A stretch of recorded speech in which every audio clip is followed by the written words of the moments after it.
what's your thoughts on underground fighters, starting to make their way to the pros?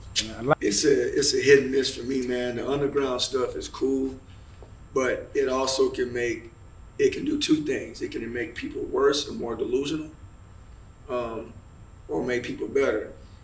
For me, because I've been coaching for a long time and been a part of combat sports since I was a kid and a fighter, what I used the platform for was for my guys to use that for them to transition. And if you see, most of my guys has transitioned into competing in sanctioned bouts, like whether it was Muay Thai, kickboxing sanctioned, MMA, and also pro boxing, like Nico. He started doing that underground stuff and then transitioning to doing amateur boxing and then USA boxing, and I turned to pro. So I personally think that if you're gonna do that, at least use that as a platform to do something else, not to stay stagnant. I think underground is cool, but I have my thoughts on that. I don't like it so much, but I do think it's a vibe now. It's a culture thing now that is going around for a long time, ever since